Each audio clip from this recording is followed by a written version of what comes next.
But I just did. Man.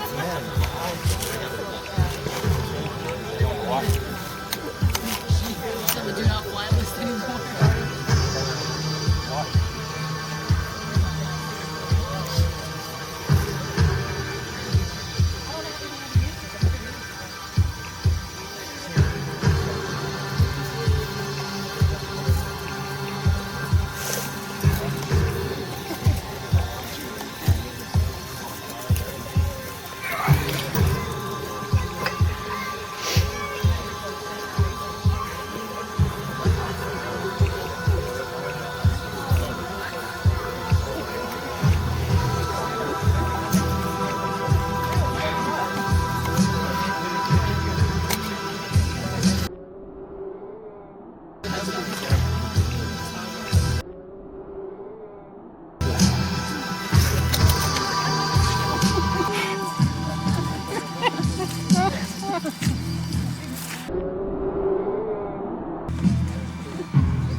She's not putting on, that's natural. One too many. Stop it, Tony. No more. Had y'all fooled about the water bottle, didn't I?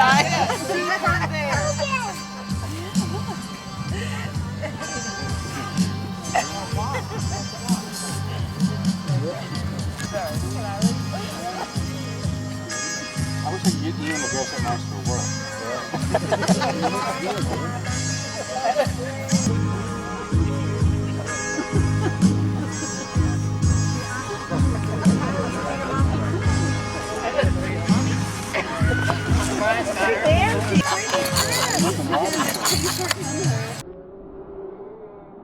Oh my God.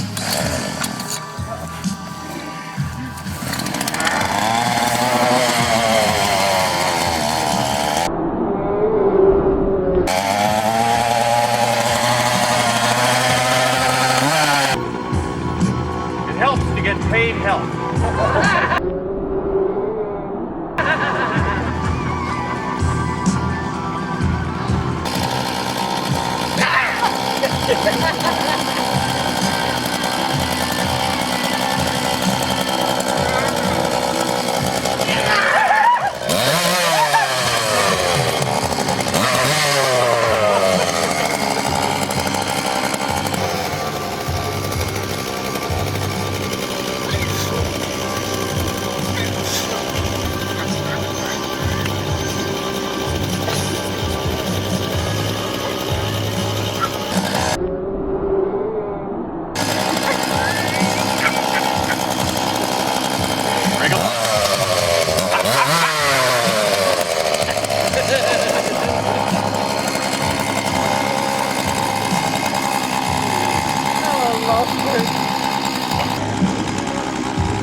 Ladies and gentlemen, Will you please rise for the undead bride?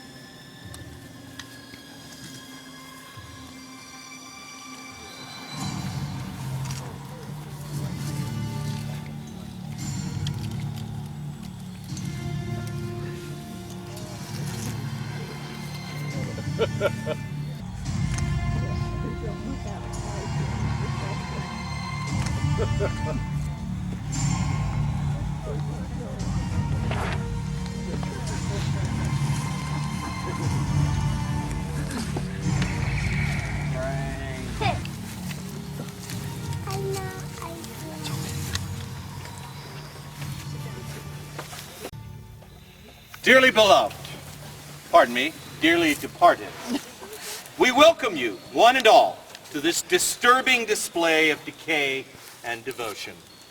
For we are gathered here today to witness the union of two cadavers, Ian and Jennifer, into a partnership of life and limbs where hearts and spleens are devoured as one. Who releases this creature to marry this other creature? Her mother and her father. Well, it's okay, Greg. You should let her go now. She looks hungry. Kiss. No biting. No biting.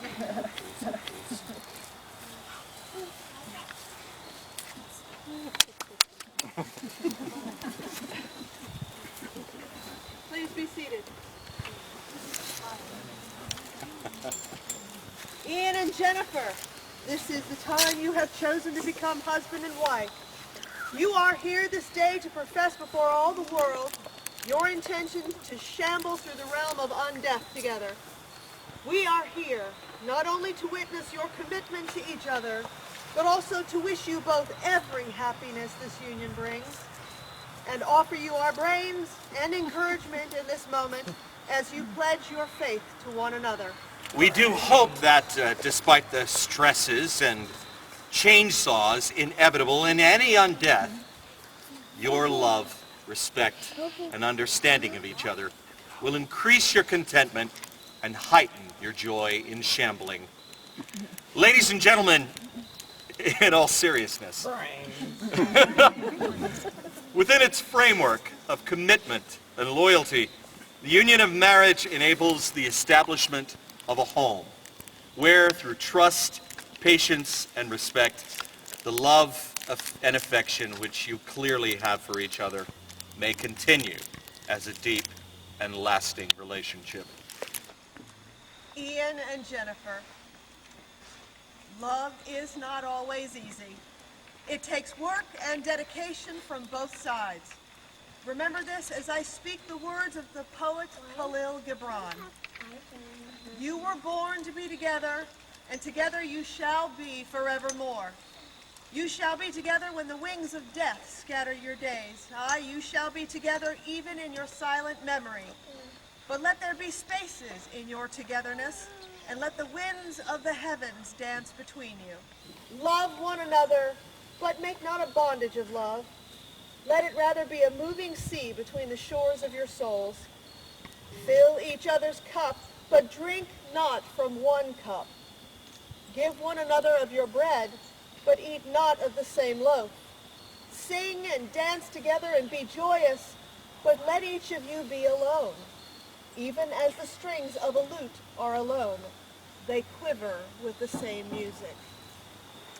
Ian and Jennifer, I ask you now, facing one another, to pledge your faith and love to each and the other's heart in turn.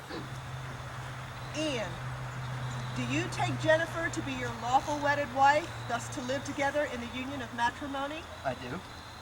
As your friend in love, do you promise to honor and comfort Jennifer, beside you and apart from you, in laughter and tears, in conflict and tranquility, asking that she be none other than herself? I do. And do you promise to love and cherish her through sickness and in health, and forsaking all others, keep only unto her for as long as you both shall live? I do.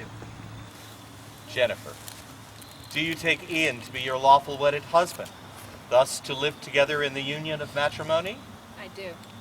As your friend and love, do you promise to honor and comfort Ian beside you and apart from you, in laughter and in tears, in conflict and in tranquility, asking that he be none other than himself? I do. Do you promise to love and cherish him through sickness and in health, and forsaking all others, keep only unto him for as long as you both shall live? I do. Ladies and gentlemen, we call on those gathered here together for a pledge as well, to which you shall all respond, we do. However, I want to take a moment to touch on zombies and how it relates to this ceremony. Ian and Jennifer stand before us all, proud in their love and ethereally connected to each other, although dressed a tad unconventionally. They prove to us that there is love and life to be found in the sometimes monotonous events thrown at us. I mean, haven't we all at one time or another found ourselves staring off into space, wishing for brains? Somehow, through the mindless day-to-day shuffling, the glassy-eyed stares, and the voiceless bleating and braying of modern life, these two souls were lucky enough to find each other. They stand before us, attesting to the fact that they refuse to feed on each other's minds and hearts, agreeing instead to grow and to share those things equally. I ask all of you, will you in turn offer encouragement in times of need, strength in times of weakness, friendship and love forever forward, nurturing their spirits with your knowledge and experience, as Ian and Jennifer forge this precious union? We do. Thank you. After all, the truest fact remains that if these two have been able to get past the zombie-like existence of this world and still find each other, then this is ample proof that love has no bounds.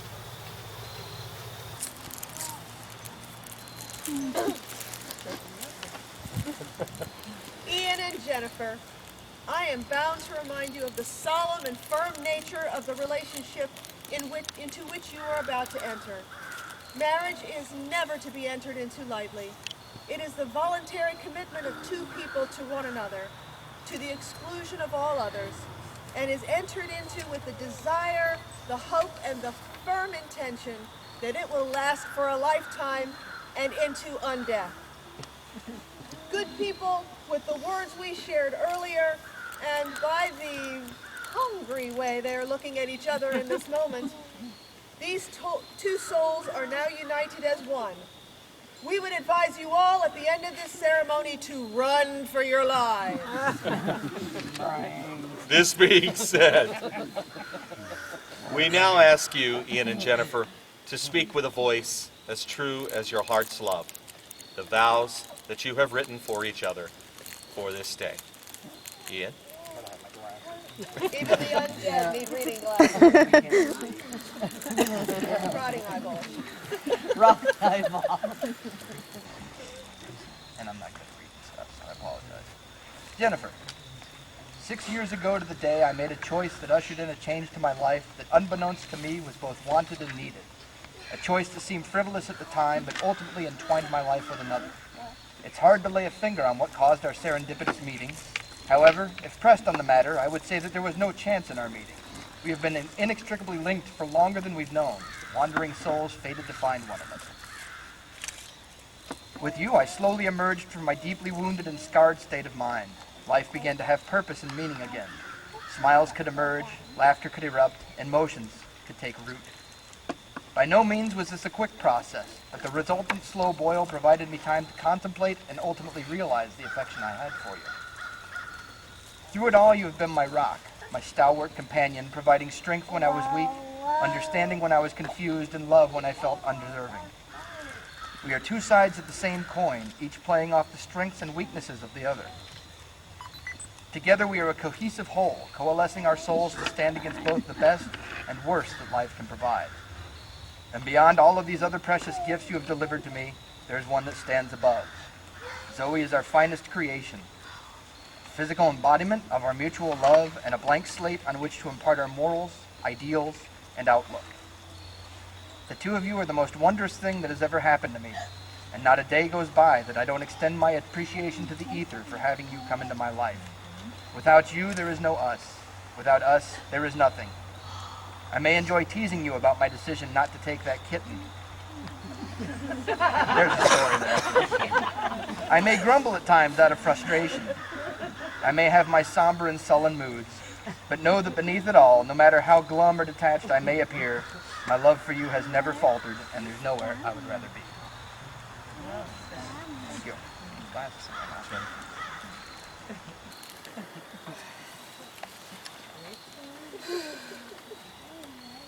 Ian, I have always found it easier to express myself with poem. Something with the fluidity of the words just makes it easier for me. Although I'm aware that poems are not your forte, I prefer to express myself in this literary format. I promise I won't do it in sonnet pentameter. Although I must admit I almost opted for that just to annoy you. It's called When I First. When I first saw you shamble up the walk, a moment of hope spurred my thoughts. Your bright blue eyes captivated me. Your carefree smile came so naturally. When I first leaned over that bridge, my heart fluttered for the briefest time. A kiss, a simple kiss was on my mind. A simple kiss that day I did not find. When I first walked with you by the lake, perhaps I should have turned the other way. After all, that was the day you smiled and said, I shall throw you in the lake, the fish be fed. When I first had but a simple friend, someone to spend my hours talking to, never once did I think it could be more. Instead, I just enjoyed the musical score. When I first saw the truth that was there, I couldn't believe it was real. A simple friend, a man you were, all these emotions were a fuzzy blur. When I first fell in love with you, my world became a wondrous place. Feeling of hope, love, and cheer replaced the icy fear of dread of fear. When I first heard those simple words from you, those three simple yet powerful words, I cried in your arms with delighted glee, a moment in life I was most happy. When I first saw our future together, I couldn't contain my fanciful excitement. To say the powerful words I do was a marvelous dream come true. When I first become your loving wife, I promise to stand forever by your side. Never a moment shall come to you where you doubt my intentions be true. When I first say my unwavering vow, know it was first said years ago. You'll always have a safe place to fall. I say this to you, and I say it aloud for all. When I first kiss my groom and he his bride, we will seal the pact of our love for all to see, and shamble our undeadly selves out, true love to never die, not even a doubt. I love you, Ian, for now, for tomorrow, for always, unconditionally. Well said, both of you. See, folks, even the undead can express love. We'll hurry it up. At least it's not the vultures. This being said, now let us bring forth the rings, which are the tokens of the love that are shared here today. These rings, these circlets of precious metal, are fashioned to have neither beginning nor end. They echo the circle of eternity, and thus are justly regarded as fitting emblems of the purity and perpetuity of the marriage state. May they forever be to both of you the symbols of your undying love. Ian, repeat these next words after me. I, Ian, take you, Jennifer, to be my wife. I, Ian, take you, Jennifer, to be my wife. In token and pledge In token and pledge of my constant faith and abiding love. of my constant faith and abiding love. With this ring I thee wed. With this ring I thee wed. I will love you for today, tomorrow, and forever. I will love you for today, tomorrow, and forever. Jennifer, repeat after me.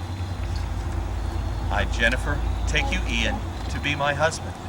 I, Jennifer, take you, Ian, to be my husband. In token and pledge In token and pledge of my constant faith and abiding love, of my constant faith and abiding love. with this ring I thee wed. With this ring, I thee wed. I will love you for today, tomorrow, and forever. I love you for today, tomorrow, and forever.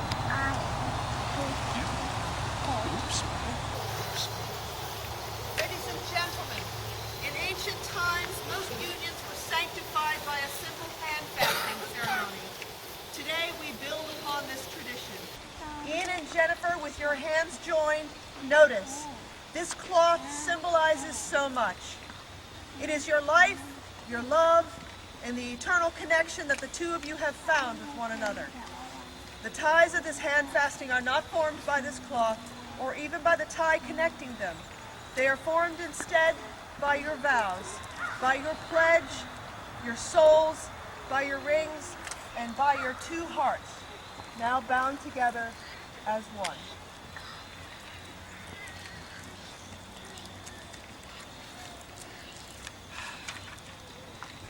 Sorry? Ladies and gentlemen, love has no desire but to fulfill itself. May you both wake each dawn with a winged heart and give thanks to another day of loving.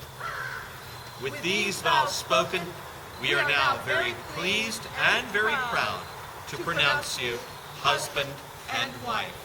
You may kiss the bride. No biting.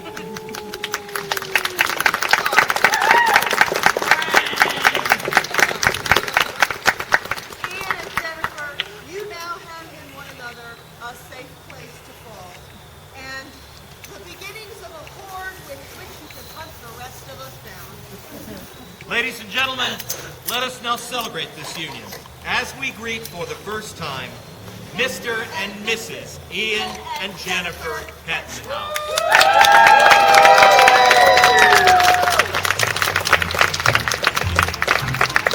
Please, would you give applause?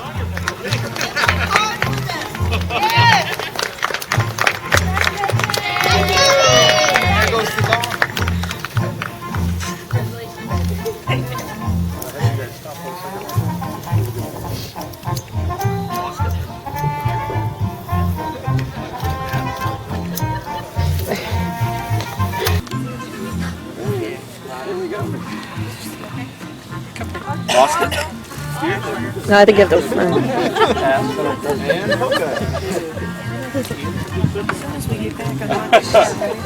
Why not? Next. We wait until they. Are you gonna mow them again? How about applause for our zombies? Please. Terrific job. Some of them have come from out of state to be dead.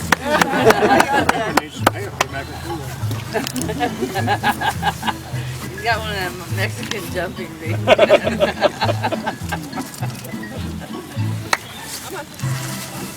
Get along,